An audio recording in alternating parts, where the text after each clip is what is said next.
aquí por primera vez en Pereira, bueno, y también en Colombia y en América del Sur.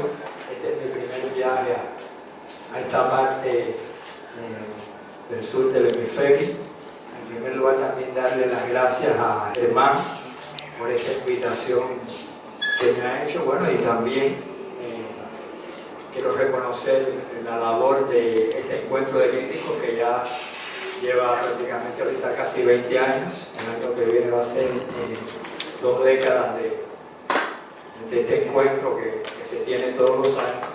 Y bueno, quería primeramente, hacer algunas aclaraciones, porque cuando por primera vez, un amigo, que es también amigo de Germán, que me habló de la posibilidad de asistir aquí en el mes de agosto, yo estaba de casualidad que en unos trámites de una operación que me habían dicho que tenía problemas de la vista, que tenía necesidad de operarme de cataratas y miopía, tenía una miopía muy avanzada, y decía, bueno, no sé si podré estar aquí, porque bueno, eso es en agosto, en abril. Y fui a ver a la doctora, y me dijo la doctora, bueno, yo le dije, bueno, doctora, me pospongo la operación esta para septiembre o la hago ahora. Se sacó la cuenta, no, 4 meses, no, creo que puedes ir. Bueno, hice la primera operación el 22 de abril, eso más o menos tiene cada 2 meses por lo menos de tratamiento. Pero tuve una pequeña complicación en el ojo derecho de una alergia que me demoró en la operación del otro. Y dije, bueno, esto va a peligrar, que no voy a poder asistir y cómo voy a poder preparar la ponencia. Decía, bueno, no sé, que mi padre miraba siempre, prácticamente casi todas las semanas al cine. Y entre mis primeros recuerdos vienen a la mente largometrajes de dibujos animados. O sea, creo que prácticamente todos hemos pasado por eso, pero lo primero que hemos visto han sido las películas animadas de Disney. O sea, como Blancanieves y los 7 enanitos y Alicia en el País de las Maravillas. Esto debí haberla visto por primera vez en los años 52 y 54. O sea, yo nací, vamos a darle para atrás. No, en música y cine está ahí.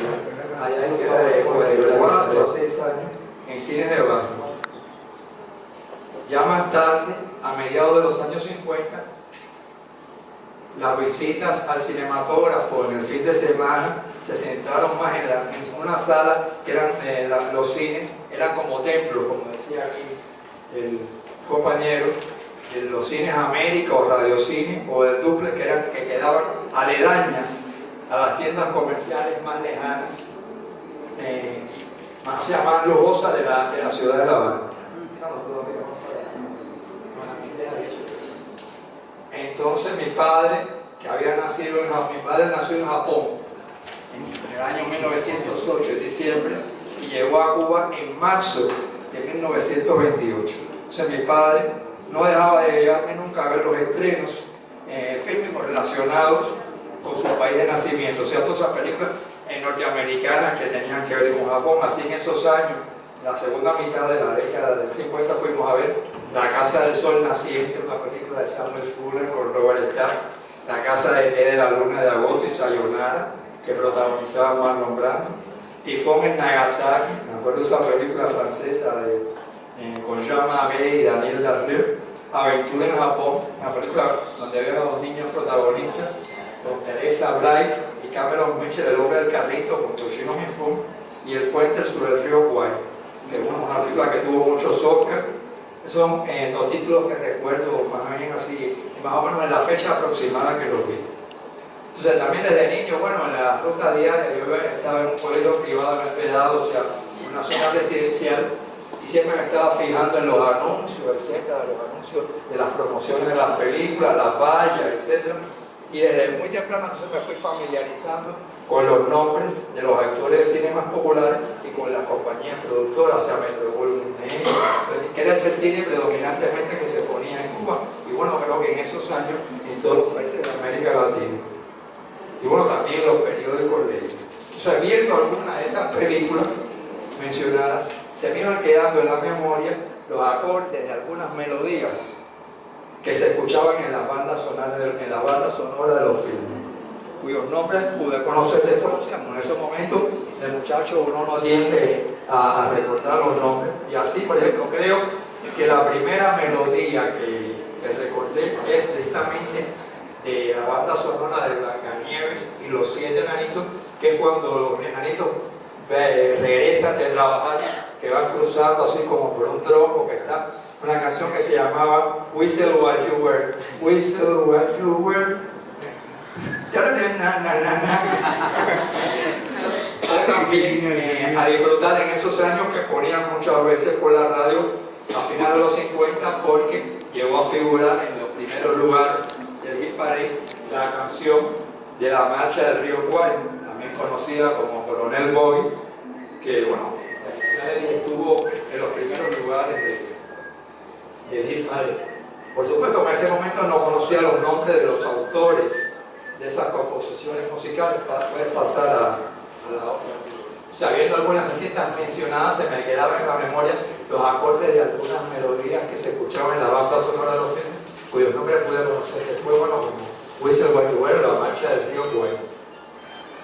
En ese momento no conocía los nombres de los autores de esas composiciones musicales, al igual que tampoco sabía los de los directores de las películas. A ningún muchacho de 10 años usted le pregunta quién es el director de esta película, y bueno, nadie va a recordar eso.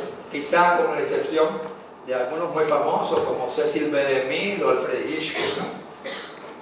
Entonces, al concluir, ya más o menos cuando uno va siendo grandecito, que termina la primaria, tiene 11 o 12 años, en esta época más o menos coincidió en Cuba con la época de la nacionalización de la educación. Precisamente fue en agosto de 1961, y eso también coincidió con la nacionalización de todas esas compañías productoras de cine norteamericano, o sea, de la Metro-Goldwyn-Mayer, de la Warner Bros., la 20th Century Fox, aquí en Estados Unidos.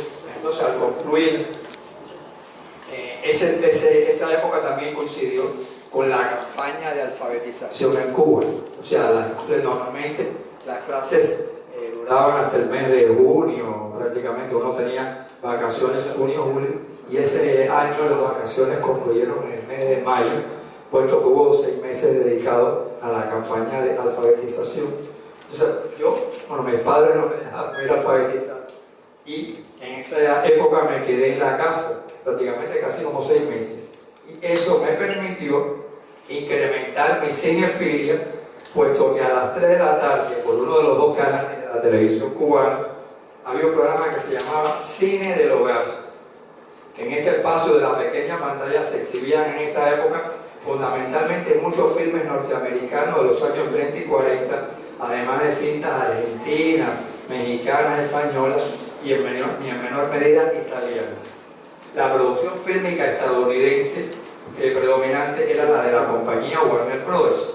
Y de ese modo, además de ir conociendo a las estrellas cinematográficas de esos estudios en su periodo de esplendor, fui topándome con nombres de compositores responsabilizados con la música de las películas. Uno de esos nombres que casi se repetían en la mayoría de las cintas Warner era el de Max Steiner. No sé si se pronuncia así, porque no sé qué es Steiner, creo que en ascendencia él era vienés, a quien identificaba luego como autor, pasa después a la otra, a quien identificaba luego en la mayoría de estas cintas, muchas de las cuales eran mis favoritas, estaban Casablanca, La Excéntrica, o sea, Nahuayo, La Extraña Pasajera, como se llama en España, Belinda, Las Aventuras de Don Juan, de Rolf Flynn, Huracán de Pasiones, Un Largo, El Tesoro de la Tierra Madre. Eran muchas esas películas que a cada rato las repetí. Luego empecé a fijarme en los créditos de las películas, y así fui descubriendo a otros músicos habituales de la Warner, como Eric Wolfgang Korngold, Franz Wagner y Adolf Deutsch. De esa manera supe que el austríaco Korngold compuso muchas de las partituras de las cintas que protagonizó Rolf Flynn y que creó arreglos a partir de una composición de Felix Mendelssohn para la versión cinematográfica del Sueño de una Noche de Verano, lo cual hizo, irme interesando en el conocimiento de otras piezas de música clásica de este y otros autores. Ya en los dibujos animados que pasaban por la televisión, había notado que se empleaba música clásica. De de autores famosos en sus bandas sonoras. Recuerdo en particular la obertura de Guillermo Tell, de Rossini, o una danza húngara de Brahms. Pero es una película que realmente influyó en que me dedicara a investigar más sobre composiciones clásicas. Este fue el largometraje de animación Fantasía, producido por Disney en 1940 y que se estrenara en el cine Duplex entre 1959 y 1960. En 1961, unos parientes de mi familia, que emigraron a Estados Unidos, nos dejaron un tocadiscos con una colección de long planes y de discos de 78 revoluciones por minuto, ya algo que bueno, se obsoleto ya prácticamente en estos momentos. Y a partir de aquel tesoro musical pude escuchar por primera vez a Mario Lanza cantando selecciones de diferentes áreas operáticas en un álbum de discos del Gran Caruso.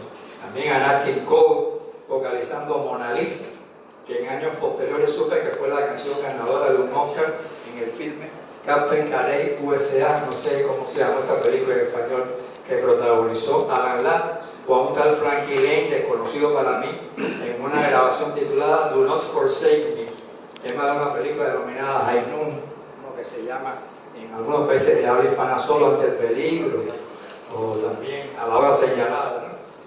O allá el disco de otros artistas que ya conocía, como Doris Day, Frank Sinatra, de los que rememoraba melodías transmitidas por la radio años atrás, como Secret Love, ¿Qué será? Será, Three Coins in the Font, Tres Monedas en la Fuente, pero también pude oír algunos temas melódicos instrumentales inéditos para mí, como Ruby, de la película Ruby Gentry, de Kim Baider, en interpretación de la orquesta de Frank Schaeffer. Esta es una película con Jennifer Jones y Charlton Heston del año 53.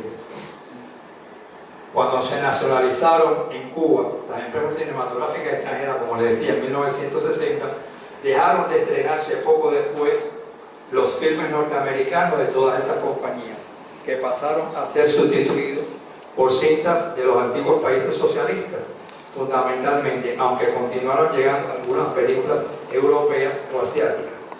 Para que el público habituado a ver los filmes Made in Hollywood no dejaran de asistir a las salas de cine, se programaban los estrenos junto con películas norteamericanas exhibidas poco antes o años atrás, y así pude ir llenando lagunas fílmicas que por mi edad antes no podía haber completado. En el lote de esas cintas anexas a los estrenos figuraron muchas películas que tuvieron grandes partituras musicales, canciones o temas melódicos famosos del cine norteamericano de los años 50. Pasa atrás.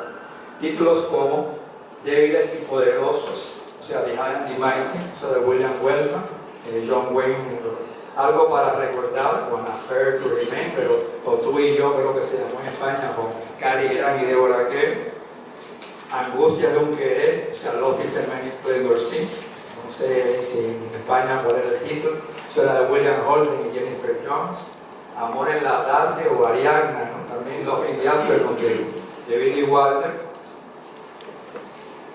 Melodía Inmortal, The Eddie Hutchins Story, de Tyrone Power y Noah Picnic, también Big Noah, Verano de Amor, A Summer Place, El Túnel del Amor, Doris Day, o sea, muchas de Doris Day, Problemas de Alcoba, Su Primer Desengaño, Joan Hart, Las Audaces, Diverso of Everything. También tuvo un tema musical, una canción muy famosa con Johnny Mathis, Diverso of Everything. Esas cintas aparecían como cintas importantes y eran de los años 60 de otras latitudes. Pasa la ciñéndome al tema que convoca este encuentro de críticos sobre música y cine, puedo decirles que en la primera mitad de los años 60, una de las películas más populares fue la checoslovaca Vals para un Millón, que contó con un tema musical instrumental titulado Flaga. Esta película estuvo en cartel como 40 y pico de semanas, porque bueno, después de la desaparición del cine norteamericano, ante la avalancha de muchas películas socialistas soviéticas con temas de guerra y todo era más o menos, o sea, de esa época enfocada a películas de miseria, de hambre, vino esa película que se llamaba Para un Millón, que era una película, un romance de una muchachita, o sea, muy bonita, y otro joven muy apuesto. Entonces eso fue prácticamente casi como que descubrir el Mediterráneo para este público. Entonces la película estuvo en cartel como 40 y pico de semanas. También en esa época otra cinta cuya banda sonora hizo furor fue la italiana La chica de la valija, de Valerio Sorlini, de Claudia un Jacques Perrin adolescente que se enamoraba de Claudia, que era una muchacha un poquito mayor. Ese tema se utilizó después, pocos años después, en un popular programa radial que se llamaba Nocturno. Bueno, empecé más o menos de música romántica, etc. Y películas de para y pop. La Cinemateca Cuba estrenó en esta su primera etapa para un público abonado Un sorbo de miel, The Taste of Honey, de Tony Richardson, cuyo tema compuesto por John Addison, quien fue el que compuso después la música de Tom Jones, nos invitó a tararearlo al salir de la sala cinematográfica. Con retraso de 3 o 4 años respecto a su estreno internacional, se exhibió en Cuba La Dulce Vida de Federico Fellini, y eso se llama en el año 63 o 64. Y entonces la escena del striptease de Nadia Gris al compás de Patricia de Pérez Prado hizo que muchos adolescentes experimentaran su primera eyaculación en una función de cine. Porque, bueno, pasa ahí para la porque, bueno, preguntémonos, ¿qué serían muchos de estos filmes mencionados y otros cuya relación sería interminable si no contaran con la banda sonora, una partitura o una canción tema con la que fueran concebidos? ¿Qué sería Vértigo de Alfred Hitchcock sin el tema musical introductorio de su crédito o el de la escena de amor que se retoma cuando James Stewart recrea a Kim Novak como a su antiguo amor muerto? O Psicosis sin las notas musicales que subrayan las puñaladas que sufre Janet Leigh en la secuencia de la lucha. Bueno, Bernard Herrmann fue el compositor de la música de Hitchcock de muchas de las películas y en esta voz particularmente, bueno, creo que hizo una labor maestra. Un nombre muy familiar en los créditos de las películas italianas de los años 60 exhibidas en Cuba sería el de Ennio Morricone, probablemente uno de los compositores de música más conocidos por el público cinematográfico de las últimas 5 décadas. El sello distintivo que brindaron las bandas sonoras de los Huestes de Spaghetti es uno de los aportes más significativos que ha experimentado el séptimo arte. Sus composiciones para la trilogía de Sergio Leone, protagonizada por Clint Eastwood, pero sobre todo su partitura para Érase una vez en el oeste, son una muestra del talento creativo de Morricone. Indudablemente este último filme no hubiera alcanzado su estatura artística de estar desprovisto de su banda sonora actual. Pero pienso que en los años 60 la película que marcó a casi toda mi generación en cuanto al poder dramático de la música fue Los Palabras de Cherburgo, de Jacques Demy. Con la partitura de Michel Legrand, Demy creó el milagro de transmitir toda una serie de emociones a través de las notas de su ya legendaria obra musical. Imposible separar las imágenes de la cinta de Demy de la banda sonora de esta indudable obra maestra. La diversidad de países de procedencia de las películas estrenadas en Cuba durante los años 60 me permitió conocer a otros compositores musicales, no solo norteamericanos, sino también europeos o asiáticos. De ese modo supe que aparte de grandes nombres del cine norteamericano como Dimitri Tiomkin, Miklos Rozsa, Alfred Newman, Elmer Bernstein, Bernard Herrmann, Henry Mancini, había también un Nino Rota, asociado a las películas de Federico Fellini, un Francis Lai, un Masaru Sato, este último a quien descubrí en las partituras de Yojimbo, o sea, el Brown, y Los malos vuelven vivos. Aunque los temas musicales que Morricone compuso para los Huestes de Spaghetti de Leone con Clint Eastwood nos hacen identificar inmediatamente el ritmo de la cabalgata de jinetes en medio de una llanura o un desierto, en mi opinión, las palmas de una composición musical para un western se las lleva Jerome Moroz con la banda sonora que creó para Horizontes de Grandeza, y con partitura que nos transmite la majestuosidad y la atmósfera con que está concebida la película. Paradójicamente, ese año la misma no fue reconocida con el premio Oscar correspondiente en esa categoría, honor que recibió en cambio el filme El viejo y el mar, de quien seguramente nadie recuerda algún pasaje musical. Esta pifia en la selección de premios se presenta con frecuencia no solo en esa categoría, como muchos especialistas y aficionados conocen, pero en determinados casos pueden resultar sumamente injustos.